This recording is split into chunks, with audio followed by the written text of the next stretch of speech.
12월 6일 일요 본문을 시작하도록 하겠습니다. 부처님 말씀 함께 하겠습니다. 수단이 빠따 정진의 경 13번 개송입니다. 그대의 다섯 번째 군대는 권태와 수면, 그대의 다섯 번째 군대는 권태와 수면, 여섯 번째 군대는 공포라 불리우고, 여섯 번째 군대는 공포라 불리고, 그대의 일곱 번째 군대는 의혹, 여덟 번째 군대는 위선과 고집이라 불린다. 그대의 일곱 번째 군대는 의혹, 여덟 번째 군대는 위선과 고집이라 불린다. 그대의 다섯 번째 군대는 권태와 수면, 여섯 번째 군대는 공포라 불리고, 그대의 일곱 번째 군대는 의혹, 여덟 번째 군대는 위선과 고집이라 불린다. 그대의 다섯 번째 군대는 권태와 수면, 여섯 번째 군대는 공포라 불리고, 그대의 일곱 번째 군대는 의혹, 여덟 번째 군대는 위선과 고집이라 불린다. 네, 편해지십시오.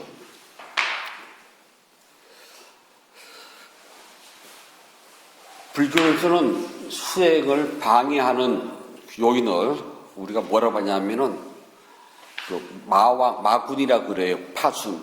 다른 종교에서는 뭐 사탄이라고 그러잖아요. 그런데 이제 이 파순 혹은 마구니가 외부에서 따로 어떤 인격체로서 존재하는 것이 아니라 내 마음 속에 이런 나는 갖가지 방해를 우리는 마왕이라고 그러고 마군이라고 그래요. 그러니까 밖에 있는 것이 아니라 어떤 인격체로서 밖에 존재하고 있는 무엇이 나를 방해하는 것이 아니라 내 마음속에 일어나는 이러한 것들이 바로 나를 방해하는 요소가 된다고 말씀하셨던 겁니다. 그래서 불교 경전은 다른 거와 좀 아주 합리적이랍니다. 우리나라가 1970년대까지만 해도요, 국민 총생산량 GDP가 북한보다 못 살았어요. 더 잘 살았답니다.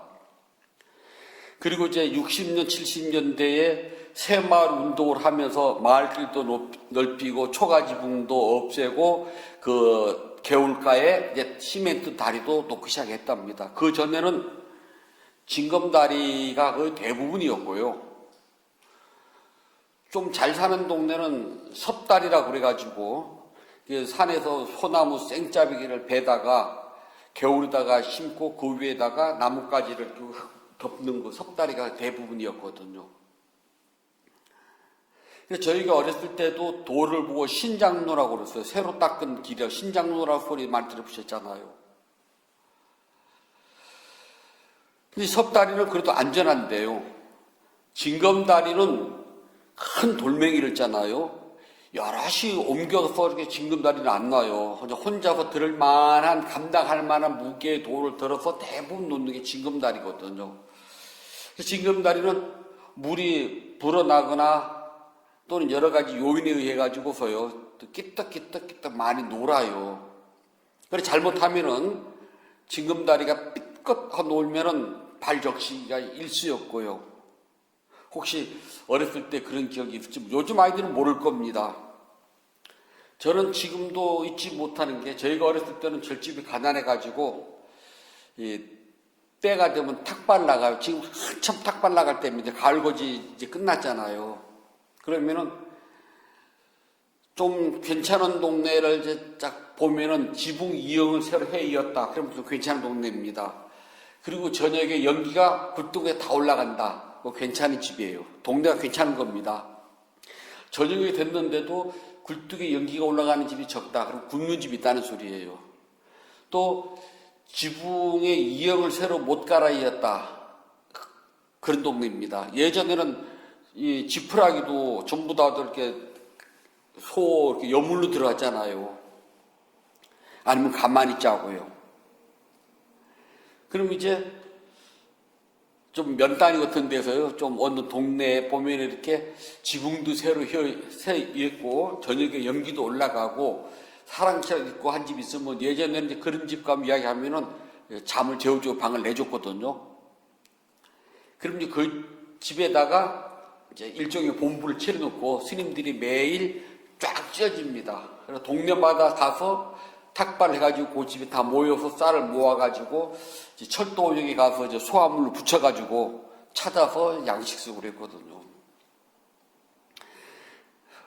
그럼 이제 걸망에 보면은 자루가 이렇게 귀자루라고 그래가지고 이렇게 사각 자루가 아니라 이렇게 위가 이렇게 삼각형으로 이렇게 된 귀자루가 있거든요. 그러니까 긴 천을 이렇게 돌려가면서 꿰매면 이렇게 반으로 접으면은 사각 자루가 되고 그렇게 나선형으로 접어놓고 이렇게 돌리면은요. 이렇게 위가 이렇게 삼각뿔이 되는 귀자루라고 합니다. 그 귀자루가 되면은 그 귀자루 끝에다가 실로 있잖아요. 꿰매서 표시를 해놔요.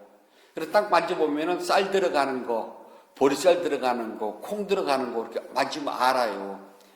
그래서 이제 집 앞에 가서 이제 목탁을 치면서 마하바냐 바람다 신경 그러면은 그냥 가끔 줄 때까지 버티는 게 상책이에요. 그러면 하다못해 쌀이든 보리든 콩이든 수수든 뭐든 이렇게 뭐라도 되는 대로 정말 한 숟가락 주는 집도 있고 한 공기를 주는 집도 있고 한 대발 주는 집도 있어요. 그럼 그걸 받아가지고 걸망 귀를 이렇게 딱 첫 맞으면 알거든요. 그걸 딱 꺼내서 거기다 쌀을 넣고 탁 하면은 들어가요. 그렇게 해서 이제 모아가지고 저녁 무렵 되면은 모기로 한 대 가서 모이거든요. 해는 니은 넘어가려고 하는데 징검다리가 건너가야지만 되거든요. 그걸 깡총깡총 건너가는데 그만 걸망끈이 똑 떨어진 거예요. 어떻게 됐겠어요? 하루 종일 얻어놓은 쌀자루가 물에 퐁당 다 빠졌습니다. 그거를 건져가지고 무거워서 못 쥐고 가거든. 좀 그래도 말려야 돼. 정말 토끼 꼬리만큼 남은 그 볕에다가 펴놓고 말리는데 정말 눈물 반 콧물 반 해는 니은 넘어가고 쌀자루는 빠지고 가면 혼날 생각에 정말 한번 생각을 해봐요. 저도 어린 나이였거든요. 그냥 까마득해요. 배도 고프고 춥기는 하고 해는 떨어지고 갈 길은 아직도 10만 9천이나 남았고 쌀은 언제 마를 것이며 저 무거운 쌀을 어떻게 메고 가며 하루 종일 죽을 곳에서 얻은 건데 저게 물에 젖었으니 저 징검다리 그 추억이 있답니다. 요즘 스님들한테 그 얘기하면은 언제 때 나 때는 정말 라떼 커피 이야기예요. 그게요.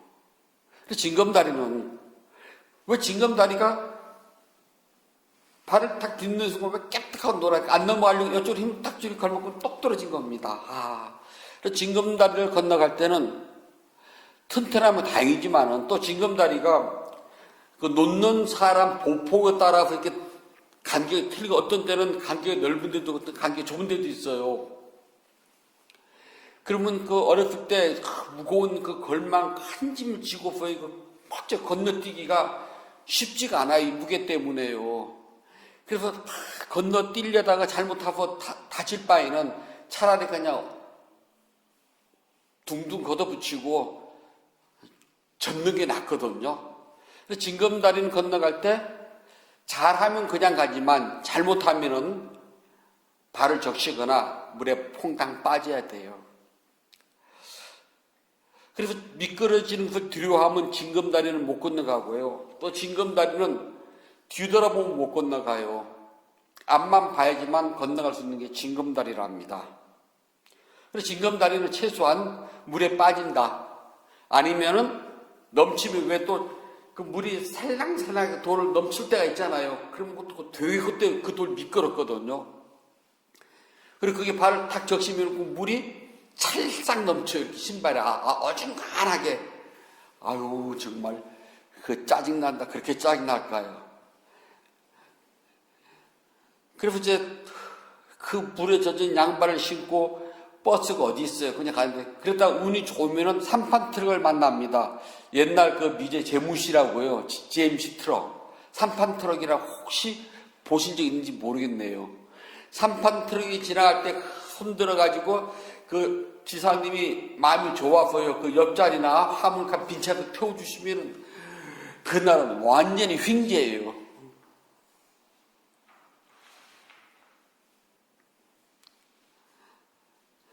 하지만 징검다리가요. 끼떡끼떡 놀던 또 징검다리를 건너가다가 발에 적시던 물이 빠지던 없는 것보단 그래도 나아요.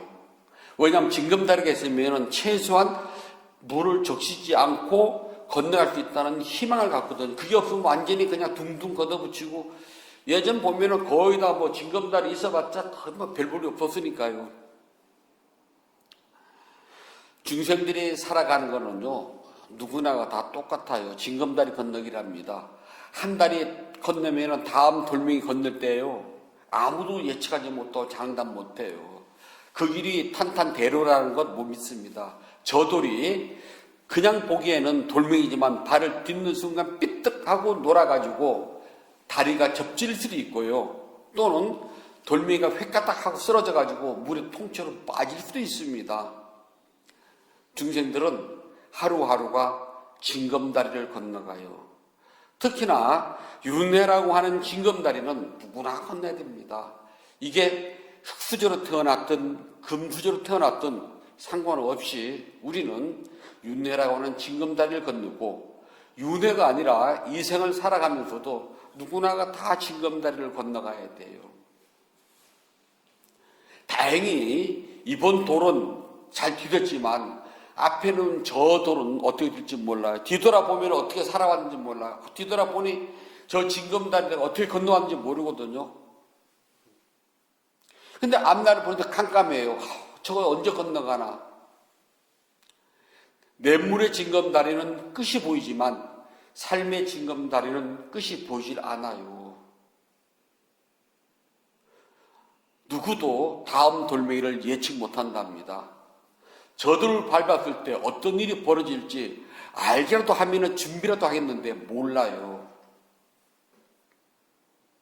그냥 용기를 내가지고 어차피 건너가야 되는 징검다리이기 때문에 한 발을 내딛습니다. 그렇게 돌멩이 하나 건넜으면 다음 돌멩이 또 하나 건너가야 돼요. 그러다가 마지막은 죽음으로 끝난답니다. 우리 모두는 징검다리를 건너가는 가련한 중생이에요. 삶이라고 하는 것, 윤회라고 하는 것, 다 왔나 싶으면은 그게 시작이에요. 이 정도면 이제 다 와서 이제 고생 끝났어. 아니요. 이제 시작이에요. 대부분 이제 사람들이 아이를 키우다 보면은 아이가 어느 정도 크면은 이제 아이 때문에 고생 다 끝났어 그러거든요. 아니요. 끝나서 하는 순간 천만의 말씀 하고 또 기다리겠습니다. 이런 거 있는지 몰랐지? 하고 또 탁 나와요. 아이고, 이제 나 고생 끝났어. 또 이웃집 사람들이 그럽니다. 아이고, 이제 누구 아무개네. 이제 고생 끝났어. 아이들 다 끝났고 이제부터는 탄탄대로야. 아닙니다. 이런 것도 있거든 하고 고생이 또 탁 튀어나옵니다. 우리는 끊임없이 징검다리를 건너가야 되는데 내 앞에 놓은 징검다리가 어떤 건지 난 몰라요. 이끼가 껴서 미끄러운지, 아니면 놓는 자리가 불안해서 흔들려서 내 발이 다칠지, 아니면은 그냥 퐁당 빠질지 아무도 모릅니다. 우리는 그 징검다리를 건너가야 돼요. 오늘 징검다리 잘 건너왔다고 내일 무슨 일이 볼 줄 알아요? 내일은 아무도 기약 못한답니다. 저 앞에 놓은 징검다리를요, 남이 밟았다 그래가지고서 나는 안전하게 믿지 말아요. 그건 그 사람 거고, 내가 밟았을 때는 그 사람은 무사히 잘 건너갔는데 나는 있잖아요. 하필 내가 밟을 때 그 다리 징검 돌멩이가 흔들릴 수도 있어요. 저 사람은 장화를 신어서 철퍼덕 건너갔지만은 나는 고무신을 신어서 다 적힐 수도 있어요. 나는 빼딱구더가 돼가지고요, 발을 탁 딛는 순간 그만 미끄덩 해가지고 발목이 접질 수도 있습니다. 그게 우리가 하나씩 하나씩 건너가는 우리의 삶이랍니다.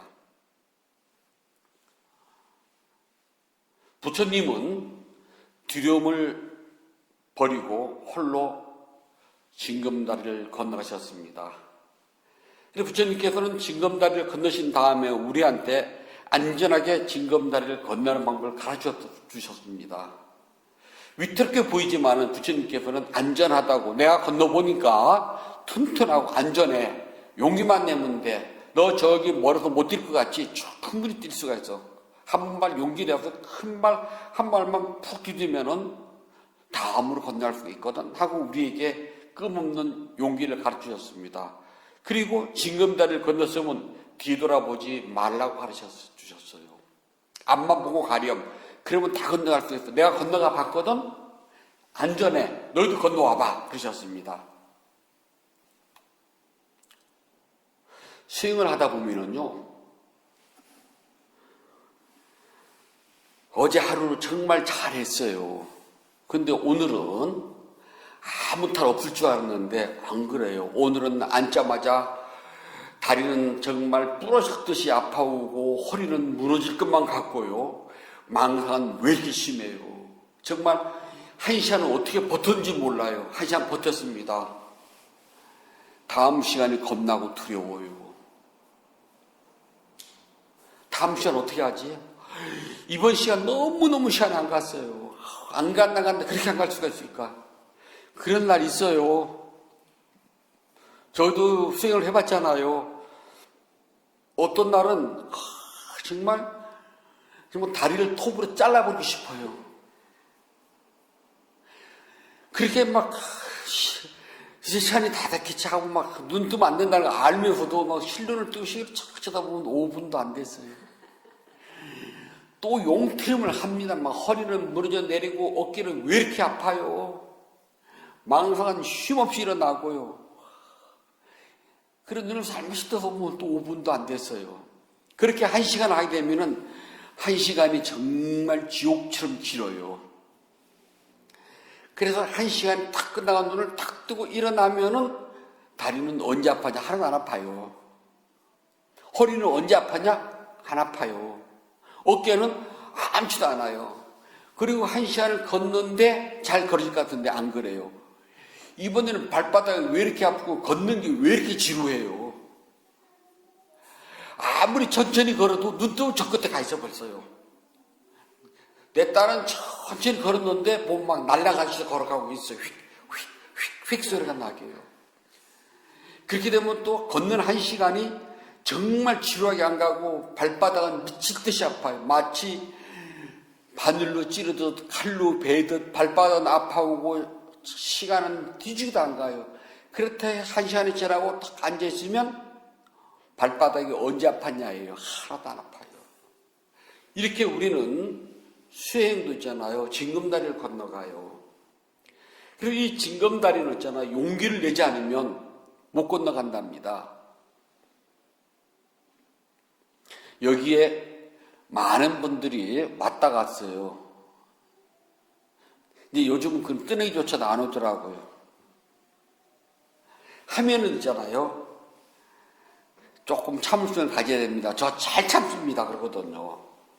그냥 말은 필요 없고요. 몸으로 직접 저한테 보여주세요. 제가 다른 데 어디에서 어느 스님 밑에서 뭘 했고 어디서 뭘 했고 몇 년 동안 했고 그러거든요. 다 필요 없습니다. 제가 안 봤으니 소용없고요. 지금 여기에서 제 눈에 보이시면 됩니다. 하는 방법 친절하게 알려줘요. 해보세요. 그리고 이렇게 쳐다보면은요,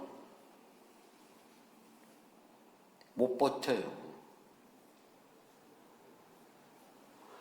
어떤 사람은 수행을 할 때 마음을 안고 왔어요. 그냥 수행도 좋은데요. 한번 여기 우리 매주 일요일 법회라니까 일요일 날 와서 법문을 들으시고 그때 점심 먹고 남은 불자들이 남아서 수행을 같이 하니까 그때 같이 해보세요. 혼자 하는 것보다는 여럿이 같이 하는 것이 힘이 덜 들고 그래도 용기도 생긴답니다. 네, 그럼 다음 주에 올게요. 안 와요. 수행한다는 것은요, 말로는 참 쉬워요. 그런데 몸으로 증명하라면은요, 스님들도 어려워요.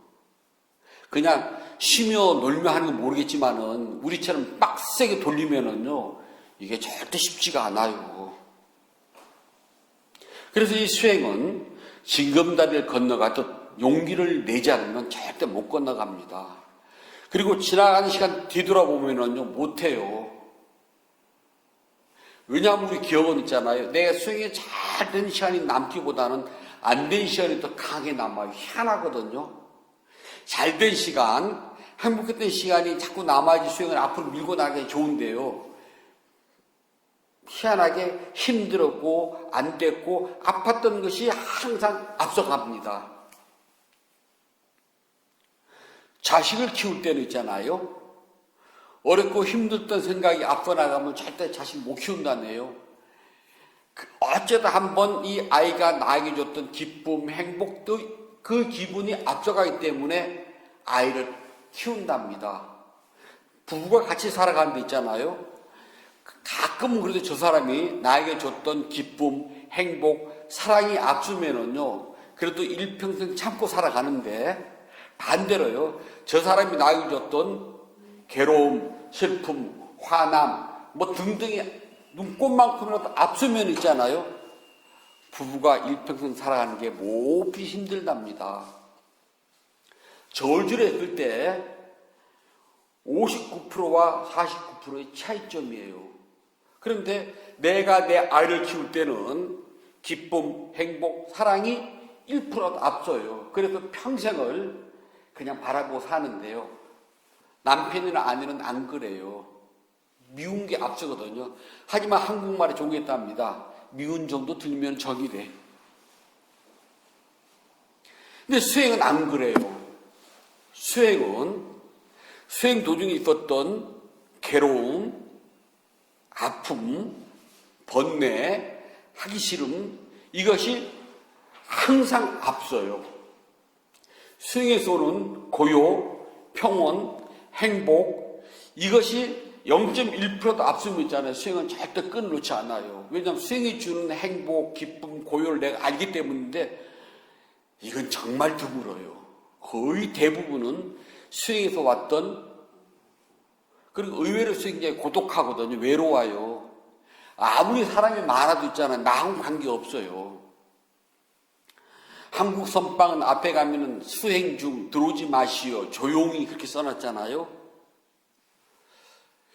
제가 남방에서 수행할 때는 선방이 있잖아요. 관광객들이 트럭으로 들어와요. 마시나 참모 어떤 데는 이제 여행, 그것도 미얀마에서 보실 게 그런 밖에 없으니까요.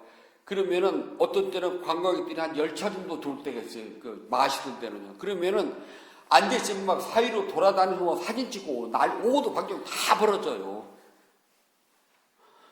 그러거나 말거나. 그건 이 사람 일이고 나는 내 거 챙기면 되거든요. 그래서 참매 저희가 살 때는 그 공사를 많이 했답니다. 선박, 외국인 선박 새로 짓느라고요. 숙소를요. 한 3년 공사한 기분이 나요. 우리처럼 막 그 장비가 돌아서 하는 것도 아니고 일일이 사람이 다 집 헐고 톱하고 사람이 다 있거든요. 그다음에 나무 키는 것도 그 절에서 조그마한 전기톱 가지고 그 단단한 나무를 다 키고 다 했기 때문에 아침 눈 딱 뜨면 왱 해가지고 절대까지. 근데 시끄럽거나 말거나 그건 나하고 관계없잖아요. 어차피 들리는 소리일 뿐이니까요. 어떤 외국인 수행자는 막 귀를 막더라고요. 소음으로 틀어서. 바깥 소리가 안 들리면 뭐해, 내 안 소리가 더 들리는데. 시험 삼아서요. 한번 주무실 때 그 귀에다 손 틀어먹어 봐요. 조용할 것 같죠? 내 안의 소리가 더 시끄러워요. 이제 스님들이 길에 모일 수 있다 보면은 전 시간 되면 자야 되거든요. 그리고 어떤 스님은 시끄러워서 잠을 못 잤다 그래요. 코 고는 소리에 잠을 못 잤니, 불을 켜서 잠을 못 잤니, 뭐 텔레비전 소리에 잠을 못 잤니 그러거든요. 저는 좀 이해가 안 돼, 그게. 불이 켜졌든 말든 살펴보니까 그렇지. 옆 사람이 말을 하든 말든 그냥 잘 때 되면 참 되거든요. 수행은 1%라도 있잖아요. 기쁨, 고요, 평온, 행복이 있으면 늘 하게 돼요. 어디서든지. 그런데 1%라도 괴로움, 고통, 외로움, 번뇌망상, 소란함, 요게 있으면은요, 수행은 참 힘들답니다. 그래서 혼자 가는 것보다는 여럿이 하는 게 좋다고 그래요. 그래서 수행할 때는 혼자 하는 것보다는 도반이 있어서 수행하는 건 참 좋은 게 없답니다. 징검다리는 혼자 건너가는 것보다요, 여럿이 같이 건너가는 것이 안전해요. 그래도 넘어지면은 손잡아서 이렇게 죽이려도 하거든요. 그래서 수행을 할 때는 벗이 소중하다는 걸 알게 된답니다. 수행할 때 우리가 도반이라는 말 많이 쓰거든요. 도반. 그래서 요즘은 도반 그러면 친구 개념으로 많이 알고 있더라고요. 도반은 친구가 아닙니다. 친구와는 달라요. 도반은 같은 길을 가는 사람을 도반이라고 해서 동도라고 합니다. 보는 눈이 같아야 되고, 듣는 귀가 같아야 되고, 말하는 입이 같아야 되고, 냄새 맡는 코가 같아야 되고, 행동하는 몸이 같아야 되고, 생각하는 마음이 같아야 돼요. 6가지가 같을 때 도반이라고 그래요. 그래서 같은 목적을 보고서 같은 길을 가는 사람을 보고 도반, 그리고 동도 도반 그런다 합니다. 가족은 있잖아요. 같은 곳을 바라보고 같은 길을 갈 때 가족이라고 그래요. 같은 곳을 보지 못하고 가는 길이 다르면요, 피만 나는 것 뿐이지 사실 남남이랍니다. 가족 중에 누구 하나가 아파하면은 다른 가족 전부 다 같이 아파해야 되거든요. 가족 중에 하나가 고민을 하면은 다른 가족도 함께 고민해 줘야 되거든요. 그렇다고 해결책이 있는 건 아니겠다마는요. 그래야지 가족이라고 그러지. 또 아프니? 그런 건 말고요. 고민이 많네? 뭐 나보고 어떡하라고.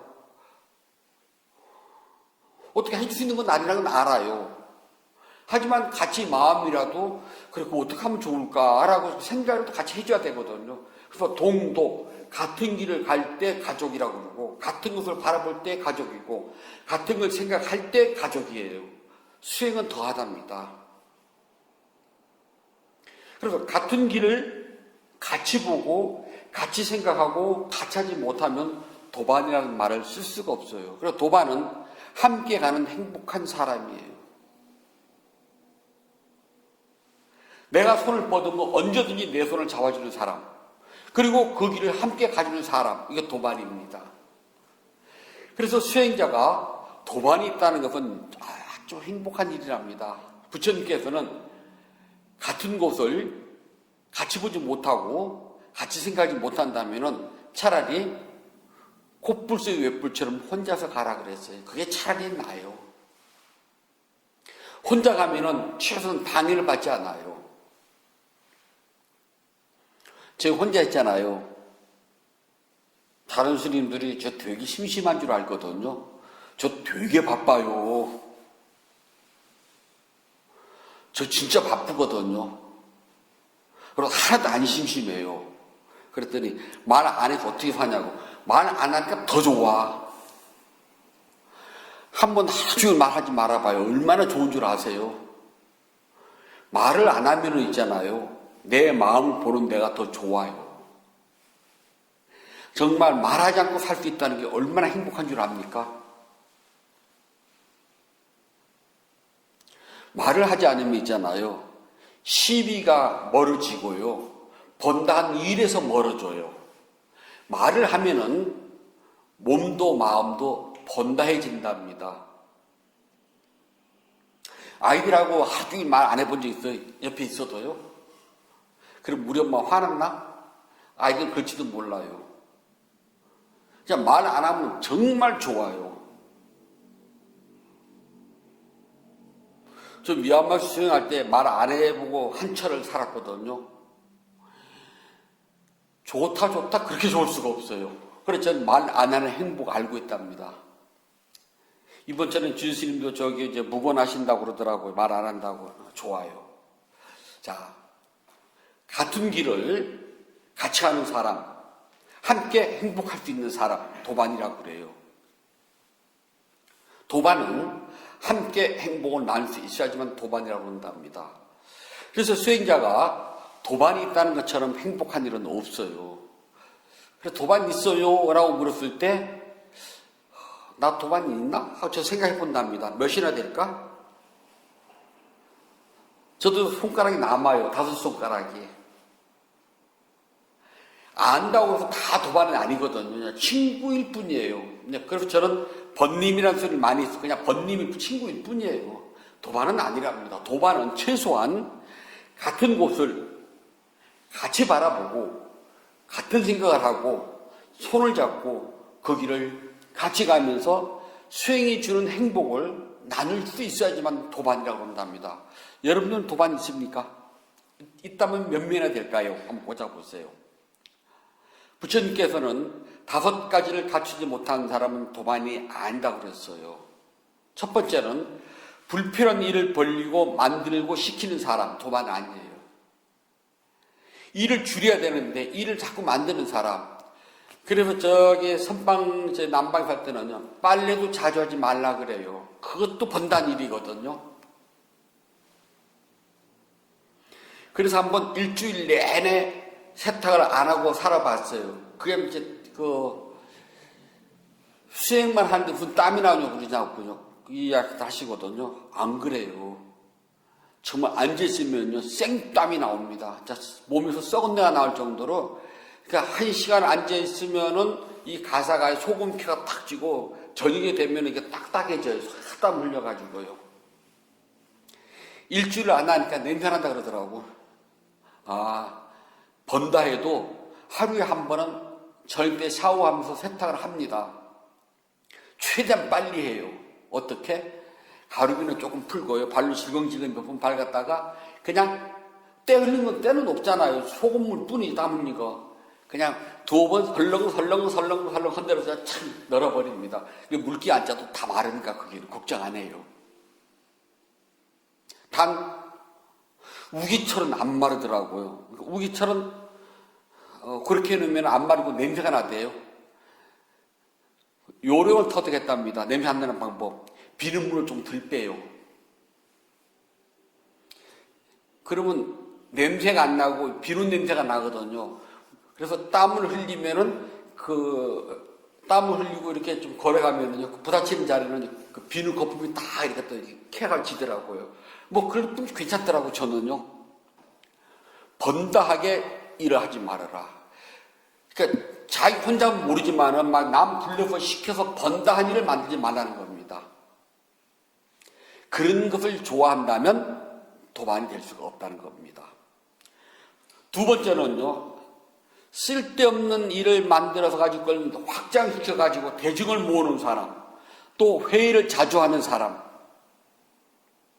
정진을 절집은 대중공사라는 말을 써요. 혹시 들어보시나 모르겠는데 대중공사. 그래서 대중공사 많이 하는 때는요, 길때에는 아침에 발을 피고 대중공사를 해가지고 그 자리에서 점심을 받아 먹은 적이 있어요. 뭐 하는 건지, 저는 그 하면서도 뭐 하는지 몰라요.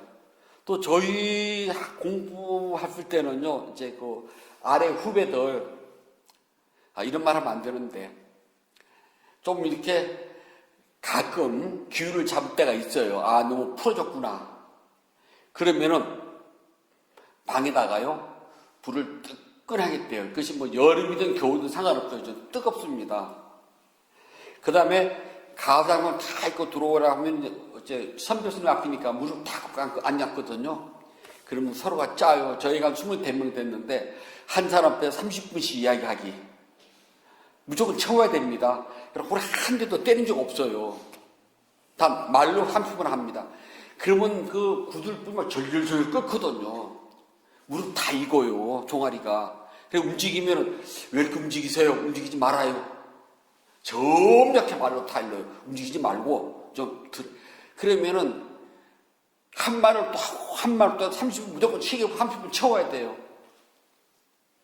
그 말하는 나도 곤욕스럽고 듣는 사람도 곤욕스러운데 그거를 수명이 한다고 생각을 해봐요. 하루 종일 하는 겁니다. 그 시간에 공부를 하지. 이렇게 쓸데없는 일을 만들어가지고 시간을 질질 끌고 대중공사를, 회의를 자주 하게 만드는 사람, 도반을 삼지 말래요. 꼭 그렇게 가끔마다 한 번씩 이렇게 우리 요즘 너무 풀어졌으니까 규율을 잡아야 된다고 충동질 하는 스님 꼭 하나 있어요. 그래, 그 스님이 목소리를 크게 하면은 다른 사람은 따라갈 수밖에 없어요. 그게 희한하게도 그렇거든요. 원래 목소리 큰 사람이 이기거든요. 세 번째는요, 어른 스님들을 비난하고 흉보고 일부러 흠결을 찾아서 그거를 자꾸 이야기하고 뒷말하기 좋아하는 사람. 저희가 어렸을 때 어른 스님들한테 뒷말하지 말아라. 저를 아는 모든 사람 물어보세요. 제가 다른 스님들 뒷말한 적이 있나? 우리 불자들 제가 다른 스님들 막 뒷말 흉보는 거 들어본 적 있어요? 앞말은 해도 뒷말은 해서는 안 돼요. 특히 나보다 법난 많은 어른 스님들이라면 그냥 존경할 만한 가치 있어요. 그동안 그분들이 살아온 내력이 있거든요. 그냥 살아온 것이 아니거든요. 근데 그분들이 그렇게라도 살아왔기 때문에 오늘 한국 불교가 이만큼 유지된 건 또 사실이거든요. 그냥 그대로 존경하면 돼요. 단 내 마음에 안 들면은 멀리서 존경하면 돼요. 그래서 경원이라고 그래요. 존경은 하지만 멀리 둡니다. 저도 어른 스님은 무조건 막 존경해서 하지는 않아요. 존경은 하되 만큼 뚝 떨어집니다. 경원. 내 마음에 들 때는 우리 스님 우리 껍벅 죽어요. 저 부처님 아니거든요. 명심하십시오. 저도 있잖아요. 뒤로 1cm만 들어가면 1cm가 뭐예요? 1mm만 들어가면 허점 투성이거든요. 굳이 안 찾아도요. 고개만 이렇게 꺾어보면 다 보인답니다. 그걸 가지고서 뭐 잘났네 못났네 이랬네 저랬네 뒷말하기 시작하면은 안 걸릴 사람 하나도 없습니다. 천하의 공자님도 뒤돌아서면요 흉음을 투성이래요. 공자님의 음식이 굉장히 까다로운 분입니다. 내 몸 반듯하면 먹지 않고 빛깔이 이상하면 먹지 않고 색깔만 이상하고 향기만 이상해도 먹지 않고 맛이 이상하면 먹지 않고 요즘만 하면 얼마나 그랬으면 마누라가 도망갔겠어요. 공자님 부인 도망갔어요. 질려가지고 남편한테. 밥상 차려주면 차려준 대로 먹지. 왜 깍두기가 내 몸 반듯반듯하지 않고 썰다 보면 귀퉁으로 나올 수가 있잖아요. 왜 귀퉁이가 나왔냐. 어제는 깍두기가 빨갛는지 오늘은 깍두기가 조금 안 빨갛네? 그러면 안 먹고요. 어제는 된장찌개 구수했는데 오늘은 안 구수하네? 그러면 안 먹고요. 요즘 다 쫓겨나. 그러다 남편들이요. 간이 배 바깥으로 나왔지. 공자도 그랬어요. 흠결을 찾자면은 누구를 막느라고 있잖아요. 공자 할아버지라도요. 뒤로 1mm만 들어가면 토상이랍니다. 근데 그렇게 어른 스님들에 대해 가지고서 존경하지 않고 허점을 찾아내 가지고 뒷말하기 좋아하는 사람 도반으로 삼지 말아라. 네 번째는요. 공덕행을 짓는다, 수행을 한다라고 말만 했는데 실제로는 실행하지 않는 사람. 입으로는 천하불사는 다 하고요. 천하의 모든 보시 다 했는데 실제로 해놓은 건 없어요. 제가 절에 살면서 제일 많이 들었던 말, 부담가요 소리. 전 늘 그 말 하거든요. 말하지 말고 그냥 부담 가면 참석 안 하면 되고요. 그 다음에 그냥 능력껏 하세요. 저는 열애양화하고 기원정화 좀 그러네. 열애양화 제일 좋은 게요. 초파일 날 등키면서요. 스님 등값 얼마예요? 그럴 때 얘 등값 얼마 그 소리 안 해서 제일 좋아. 등값 얼마냐고 묻지 않죠. 장사꾼 아니잖아요, 저요. 근데 등값 얼마예요? 그러면 제가 꼭 등 파는 장사 같잖아. 그거 안 해서 제일 좋아요. 그 다음에 초파일날 등 쳤으면 그 다음날 바로 쫙 없애버리는 거. 아우, 정말. 진짜 너무너무 좋아요, 그거요.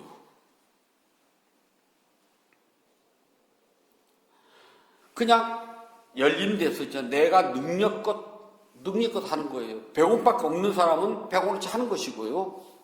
많은 사람은 그에 따라서 하는 것이지. 액수를 딱 정해놓으면 서로가 부담가잖아요. 그리고 그냥 이러이러한 일을 합니다. 그러면 그냥 능력껏 동참은 되는 것이지.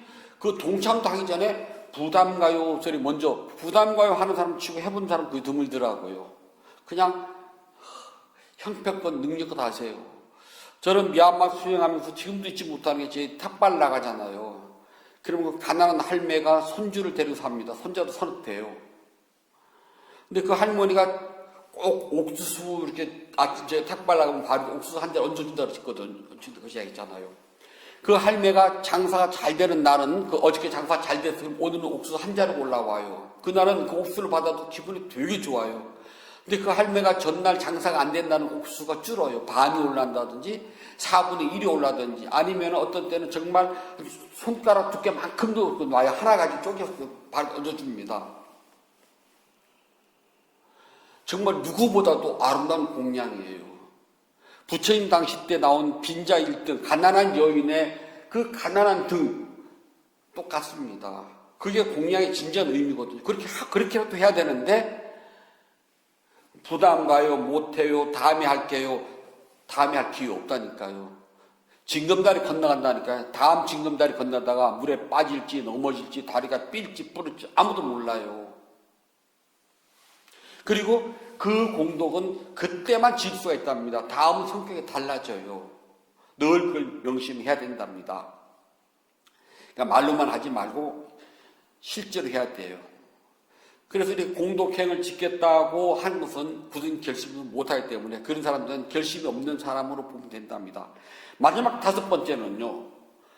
법당웃을 말하고 격려해 줄 때 그 말을 듣지 않는 사람. 법답게 격려해주고 공덕행을 지으라고 그러고 수행을 하라고 했는데 그 말을 그냥 귓속으로 휘 흘려버리는 사람하고는 도만하지 말랍니다. 저는 불자들을 만나거나 스님들을 보면 꼭 수행하고 공덕행을 지으라고 이야기를 한답니다. 한 번도 빼놓은 적이 없어요. 참 스님들이 그 말하면 신도들이 부담 간다고 그래요. 법문 끝나면 꼭 그 말해요. 스님 보시라는 소리 그만해. 신도들이 부담 없이 저리 못 오겠대. 저는 그러거든요. 좀 그렇게 말한 신도 좀 나와 좀 되면 좀 나 좋겠어 그래요. 나는 그 말을 해야 될 의무가 있어. 난 의무를 다 한 거야. 그 사람은 그 말을 들을 의무가 있고 그리고 하고 안 하고는 그 사람이야. 그러니까 스님한테 와서 그 말 한다고 스님 그 말 듣냐? 혼을 내줘야지. 그러고 나면 이제 목 잘리더라고요. 저는 법문 앞에 단 한 번도 그 말 빼본 적이 없잖아요. 공덕행을 지어야 됩니다. 수행을 해야 됩니다. 부처님께서 어디를 가더라도 누구를 만나도 늘 강조하시는 말씀이 공덕행을 지어라 그리고 수행하여라. 이거 기본입니다. 근데 이 말은 법다운 말이에요. 근데 법다운 이 말을 받아들이지 않는 사람하고는 도만하지 말아라.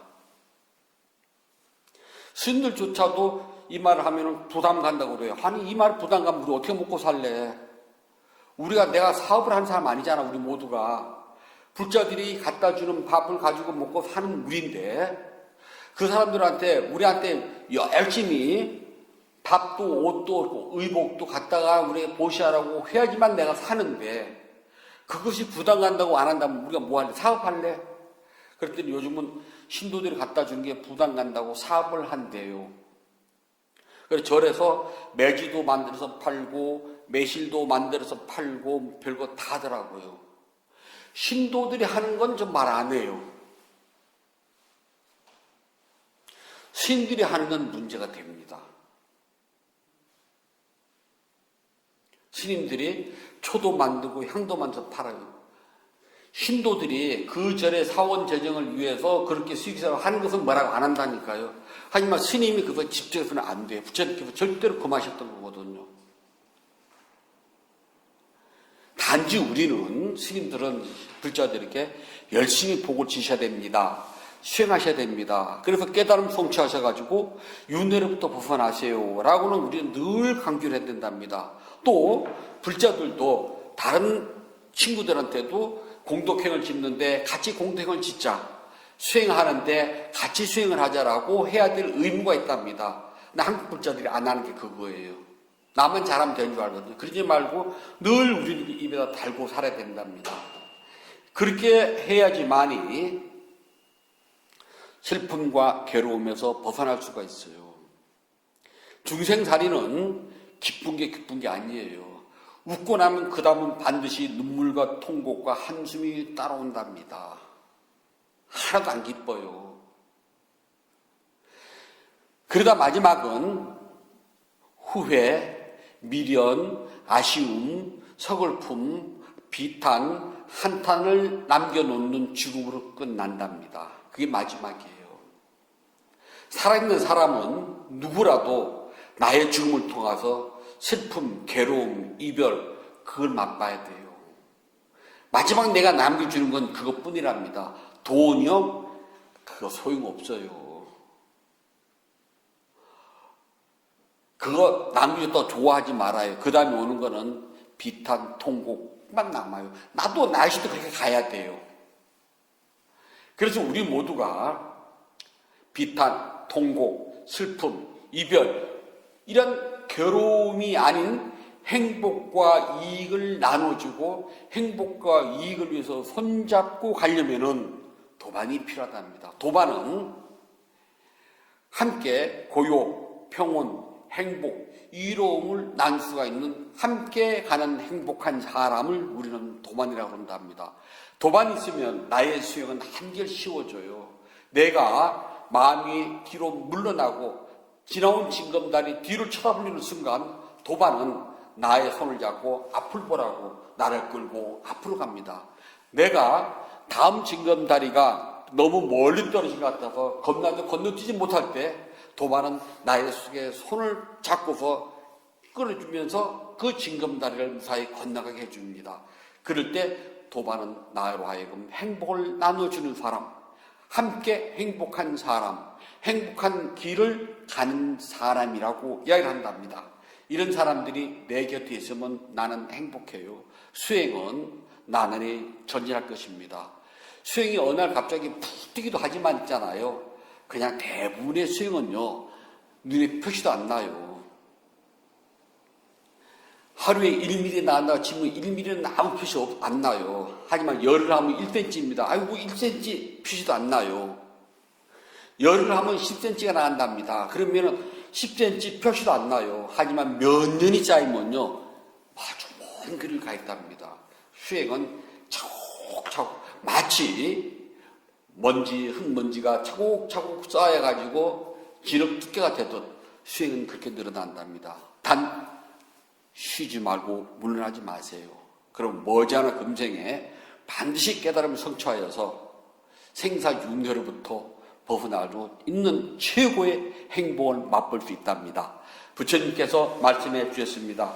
수단입박다 정진의 경 14번 개송입니다. 잘못 얻어진 이익과 환대와 예배와 명성, 잘못 얻어진 이득과 환대와 예배와 명성, 그리고 자기를 칭찬하고 타인을 경멸하는 것도 있다. 그리고 자기를 칭찬하고 타인을 경멸하는 것도 있다. 잘못 얻어진 이득과 환대와 예배와 명성, 그리고 자기를 칭찬하고 타인을 경멸하는 것도 있다.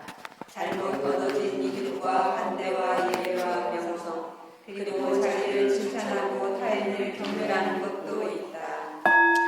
12월 6일 일요 법문을 마치도록 하겠습니다.